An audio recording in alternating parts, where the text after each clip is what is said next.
भीमा खोऱ्यातील धरण परिसरात सातत्याने कमी अधिक प्रमाणात पाऊस चालू असल्याने उजनी धरणात मिसळणाऱ्या दौंड येथील विसर्गात कमी जास्त प्रमाणात पाणी येत आहे। मागील आठवड्यापेक्षा गेल्या 22 जुलैपासून दौंड येथून विसर्गात वाढ करण्यात आली आहे। दर 3 तासाला 1% याप्रमाणे सध्या उजनीची पाणी पातळी वाढत आहे। खडकवासला धरणाची पाणी पातळी स्थिर ठेवण्यासाठी खडकवासला येथील कमी जास्त पावसाचा अंदाज घेऊन विसर्ग सोडण्यात येत आहे। आज गुरुवार 1 ऑगस्ट उजनी धरणाचे दुपारी 3 वाजेचे अपडेट आलेले आहेत। उजनी धरणाच्या आवकमध्ये पुन्हा घट झाल्याचं पाहायला मिळत आहे।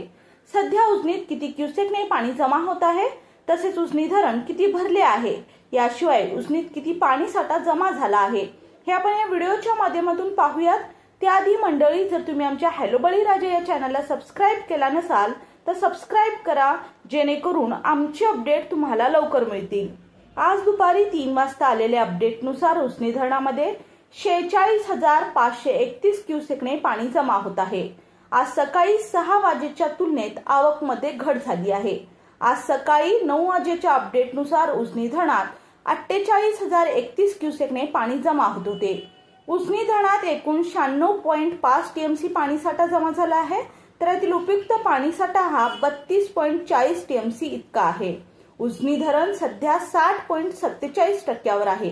सकाळी 9 वाजेच्या अपडेट पासून उजनी धरण दुपारी 3 वाजेपर्यंत 2% वधारले आहे।